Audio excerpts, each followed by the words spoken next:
On change d'avocat dans cette vidéo. En effet, on va parler de Tony Buzbee, l'avocat texan qui a intenté une vague de poursuites pour abus contre Sean Diddy Combs et qui a été contraint de se retirer d'environ 15 cas impliquant P. Diddy et il rejette la faute sur Jay-Z. Oui, Tony Buzbee rejette la faute sur Jay-Z. Cette semaine, Tony Buzbee s'est retiré en tant qu'avocat plaignant d'au moins 15 poursuites qu'il a intentées contre Sean Combs, remontant à octobre 2024 devant un tribunal fédéral de New York, après qu'il est devenu clair qu'il n'était pas autorisé à y exercer le droit, la loi, son métier d'avocat. Tony Buzbee a déclaré que Jay-Z a déposé une plainte contre lui devant le tribunal pour tenter de l'empêcher d'être admis à juger des affaires dans le district sud de New York, qu'on appellera ensuite SDNY. La semaine dernière, un juge supervisant l'un des dossiers de Tony Buzbee a déclaré dans un dossier judiciaire qu'il avait été porté à son attention que Tony Buzbee n'avait pas été admis à exercer dans le SDNY, un district judiciaire fédéral qui comprend Manhattan, où Tony Buzbee a déposé effectivement une série de poursuites contre Sean Combs, l'accusant d'agression et de Diddy qui reste enfermé en l'attente de son procès dans une prison de Brooklyn pour des accusations fédérales de trafic. A nié avec véhémence des accusations. Ça, il n'y a rien de nouveau sur le sujet. À chaque fois qu'on apporte un nouveau cas, il nie. Selon une ordonnance du 13 février du comité des griefs de SDNY, Buzbee a déposé une demande d'admission à la pratique auprès du tribunal le 29 janvier, quelques mois après avoir déposé les premières poursuites contre Combs. Donc au moins, il a essayé de rectifier le tir. Le président du comité a déclaré: selon l'examen des dossiers par le comité, M. Buzbee a comparu devant ce tribunal sans avoir sollicité son admission. Par conséquent, la requête est rejetée. En gros, il a juste fait les choses un petit peu dans le désordre et c'est un peu précipité, je pense. Si j'avais été là, je lui aurais dit, tu vois, tu devrais faire ça d'abord, et puis après tu devrais... C'est pas grave. Encore une fois, il sait pas ce qu'il perd. Comme je vous le disais, la juge fédérale Ronnie Abrams a déclaré dans son mémoire déposé la semaine dernière que Tony Buzbee avait été averti plusieurs semaines auparavant dans une autre affaire qu'il enfreignait une règle locale du tribunal en raison de son admission.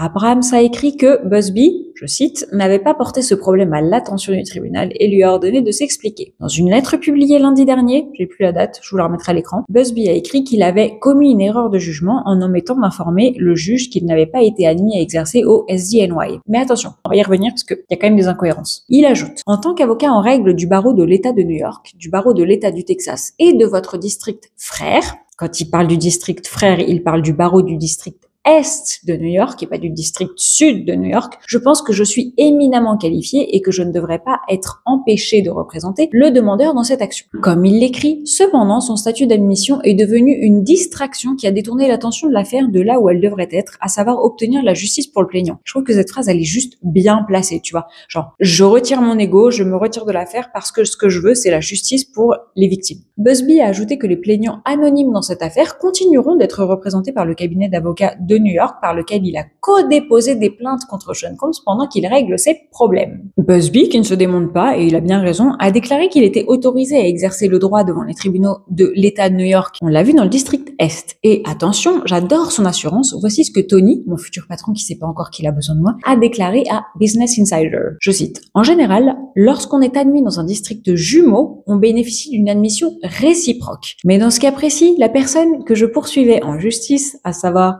Sean Carter, et si vous savez pas qui c'est Jay-Z, a déposé une plainte contre moi pour tenter de m'empêcher d'être admis. Une simple formalité. Je dois donc régler ce petit problème avant d'être admis officiellement. J'adore la confiance en lui du mec. J'adore. Je vais apprendre beaucoup à ses côtés. Buzbee a écrit qu'il était l'un des nombreux avocats chargés des dossiers, mais qu'il était le seul à avoir été désigné et à avoir fait l'objet d'une plainte déposée par Jay-Z. La preuve que Jay-Z en a après lui, vraiment, c'est juste personnel, c'est une petite vengeance personnelle. Tony Buzbee a accusé Jay-Z d'utiliser le processus de réclamation comme une arme. Je vous rappelle que le mois dernier, l'une des clientes de Tony Buzbee a abandonné sa plainte pour AS, accusant Sean Combs et Jay-Z. Jay-Z a depuis porté plainte en diffamation contre la femme de l'Alabama et contre Tony Buzbee, mais je vous rappelle que cette même victime présumée a déclaré avoir été intimidée et avoir eu peur pour elle et sa famille. Sauf qu'une fois que la requête a été abandonnée de son côté et que la plainte a été abandonnée de son côté, elle a signé un papier qui dit que, en gros, elle ne ramènera pas l'affaire devant les tribunaux. Le fait qu'elle abandonne donc les poursuites n'innocente absolument pas Jay-Z pour le moment. C'est juste qu'elle a eu peur. Entre-temps, Tony Buzbee a déposé une requête le mois dernier dans le cadre d'une autre action fédérale contre Diddy, demandant à représenter son client pro hac vice, si je me trompe pas. Ce qui signifie qu'il est avocat supplémentaire dans l'affaire, bien qu'il ne soit pas titulaire d'un permis d'exercice dans ce pays, dans cet état en l'occurrence. Il a écrit dans le dossier judiciaire qu'il s'était récemment vu refuser l'admission au barreau du district sud de New York en grande partie à cause de ce grief, alors que lui, il ne demande qu'à rectifier les choses. Busby a décrit qu'il avait l'intention de se défendre contre le grief et de demander un appel de la décision d'admission du SDNY. Busby argumente, je cite, « Le facteur principal qui sous-tend à la fois le grief et la décision d'admission du district sud est que j'ai signé électroniquement de nombreux actes de procédure aux côtés de l'avocat local de mon cabinet, qui lui est admis au district sud de New York et qui a effectivement déposé tous les actes de procédure et d'autres documents. Dans la mesure où j'ai violé les règles du district sud en agissant ainsi, ces violations étaient involontaires et je m'en excuse sincèrement. » En s'opposant à la motion de Busby, les avocats de Sean Combs ont écrit dans un dossier du 26 février qu'ils ne s'étaient jamais opposés à une demande pro hac vice.